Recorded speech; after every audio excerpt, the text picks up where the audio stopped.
Okay, howdy y'all. My name is Connor McLean, and I will be defining for you how muscle building works.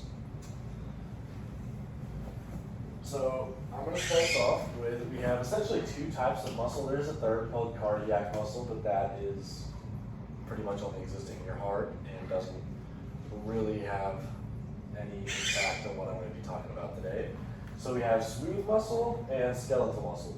Smooth muscle is essentially just all the muscle fibers that are used for autonomous things that you don't really have to think about using in your body, like your stomach working, your intestines moving food through themselves, stuff like that, and making all your organs work correctly.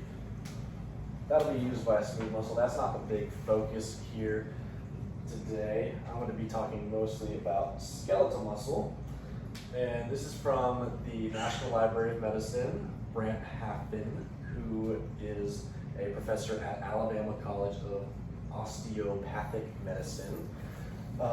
Basically describes skeletal muscle as the muscle you use to move around. It's what you would train during weightlifting, stuff like that. If you plan on working out, that's what you'd be working out. Helps you move stuff. So we're going to be focusing on how to build stuff like that. So this is when this muscle growth would occur. And so muscle growth mainly occurs whenever you have to strain yourself to lift something, pick stuff up. So let's say you wanted to do it intentionally by working out.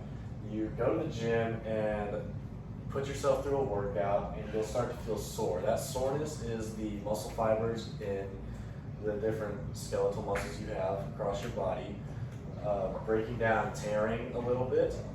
Pretty small tears usually, unless you hurt yourself. And those tears will leave you with about, according to the University of Portsmouth's kinesiology department, about 48 hours of soreness typically, and that's where all of your muscle building will occur. It'll leave you with about that much time, recovery time, and that's where you'll really start seeing growth before you should try to build any more muscle, or you risk hurting yourself or tearing the muscle fully, which is severely detrimental to having any muscle growth occur. So now we are going to move on to how these muscles actually end up repairing themselves.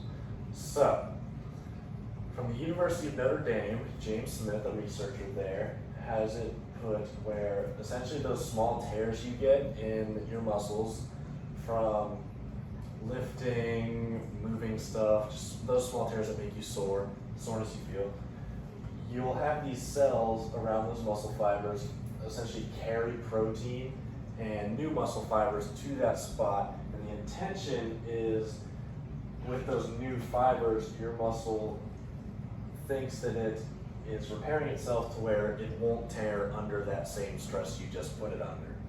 So let's say you're here with the biceps curling like 15 pounds, and you start feeling that those small tears, the soreness in it, two days later, that 48-hour period that you have. What's happening there is your muscle is repairing itself to where it can handle that load and not tear, kind of as like a defense mechanism for that. And that's what would happen throughout your entire body in any muscle that you seek to train, and any muscle tear. And that essentially defines and describes the entire process of muscle building, muscle growth inside of your body, put simply.